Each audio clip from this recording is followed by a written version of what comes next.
Hey all, welcome back. Today we are going to be talking about how to make healthy foods taste better. I feels like a really funny thing to talk about, but for a lot of people who grew up like me, not really eating healthy foods or not having a diet that had a lot of vegetables, a lot of fruit, it is very difficult as an adult to start eating these things and enjoying them. And there's really no way around the fact that a healthy dietary pattern includes a lot of fruit and vegetables. Most Americans are nowhere near close to meeting their fiber goals. They're probably going many days without touching a fruit or vegetable. So this is something that I like to talk about because we can get sort of stuck in a narrative of like, I don't like this food, so I'm not going to eat it or I'm not going to try it. And when it comes to weight loss, there are probably changes that you have to make in your dietary pattern in order to have a more sustainable weight loss, right? Like you could go and cut a lot of things out, but the problem with that way and why I don't typically, do that with my clients is that it's really difficult to maintain. You end up kind of going in this circle of, binging that thing because you've cut it out and then you try to cut it out again and it's, around and around we go and you do a lot of this yo-yo weight loss because you're not trying to incorporate these things in your diet in a way that you enjoy. You're trying to like just suck it up. And to a certain extent, sometimes that's what we do have to do. But there are ways to try and make these foods better. So the first point in all of this is that if you're trying to lose weight, there's really no way around trying to get more nutrient nutrient dense foods into your diet. You need more of them. Most of your diet needs to come from these things. And if you're not used to it or if you don't enjoy them, that can be hard. And especially if you have not grown up, there's plenty of evidence that how we eat as children, how we learn to eat as children, the things that we get used to eating, that plays a big role in how we eat as adults, right?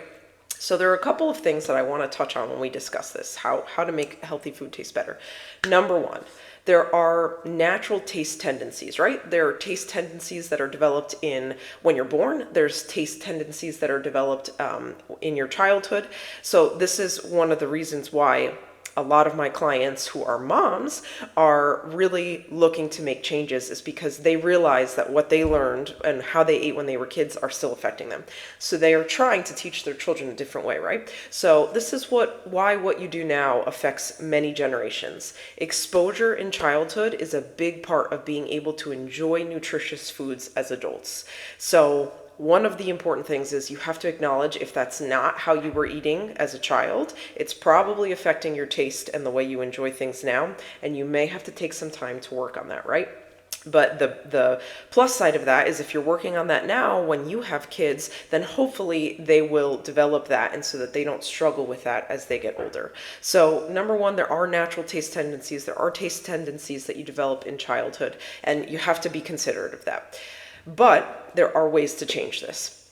So point number two on this is that there's no true evidence for food addictions per se in like the real terminology of addiction. So you'll hear people say like I'm addicted to sugar or sugar addiction, and that's not technically true.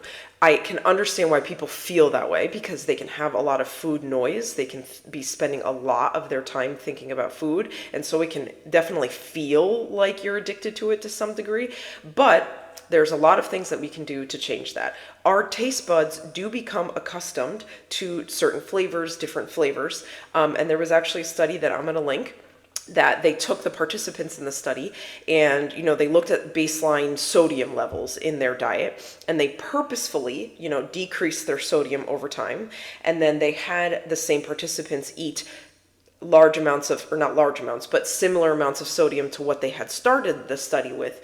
And for the most part, everyone had developed a sensitivity to sodium over time, meaning by the end of this study, they preferred less salty tasting foods. When they tasted something that was as salty as what they used to eat it in the beginning of this, it was significantly saltier to them, right? So they were able to eat less salt and then eventually prefer less salt.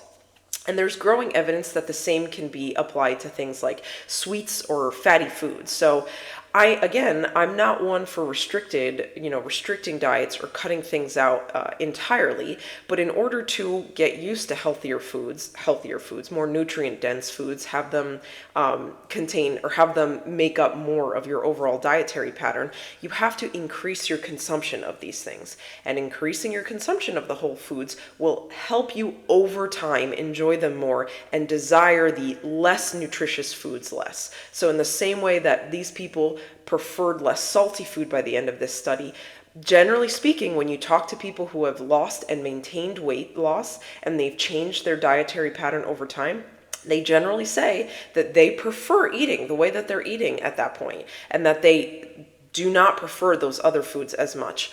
Obviously, you're going to have, you're going to want an ice cream, you're going to want some chips every now and then. That's not the whole point. We're not talking about, cutting things out or never eating certain things.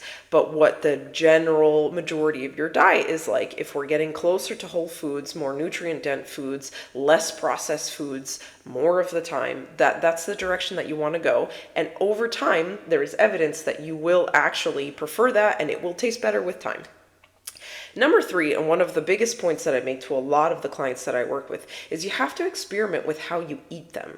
So again, like I said in the beginning of this episode, I did not grow up eating fruits. Not a lot of fruits, and I really did not grow up eating a lot of vegetables. So when I was trying to incorporate them into my diet, I really did not enjoy them. I was really struggling, and most of the time I wouldn't end up cooking them very often, or it was like the same one on repeat. And what I really had to make a mindset change was that in order for me to learn how to enjoy them more, I had to cook with them more, and I had to cook with them in different ways to figure out how I liked them. So if that means experimenting with different spices, with different ways of cooking them, like roasting them versus, air frying them versus sauteing them, experimenting with sauces. There are a ton of low-calorie sauces that totally enhance the flavor of some of these things, and they won't, really throw you off as far as your calorie budget, because there's plenty of low-calorie ones out there. But again, you have to be willing to try it. If you're stuck in the mindset of like, I just don't like this, then you may try it, but it's going to affect your thought about that food. So I think it's changing your mindset to a more of, I don't like this yet, not yet. A not yet mentality will help you a lot with trying new things, experimenting with the way that you eat them. And over time, these things will make up more of your diet, and you'll be okay with that. And that's really, there's a lot of different ways to lose weight, but when it comes to really sustainably losing weight, to keeping that weight off in the long run, to making an impact on your kids and the way that your kids eat, and to really changing your health in a way that's, for good, changing your dietary pattern to have more whole foods, to have more fruits, more vegetables, more fiber, that's kind of non-negotiable. That has to happen in one way, shape, or form. And sometimes that requires a little bit of a mindset change, a little bit of thinking about how you view these things and ways in which you can change. So this is, again, something that I talk to a lot of the people that I work with. We, work on figuring out different ways to eat these things, different ways to incorporate these things, assessing ourselves when we're getting stuck on some of this. So if you've been kind of on that yo-yo, like I described, of dieting and then not dieting and then dieting and then not dieting, let's stop dieting, right? Let's do this in a way that you can actually sustain, maintain, teach your children, and then not have to think about this again, right? So reach out if it's something that you're interested in talking to me about. But see you next time.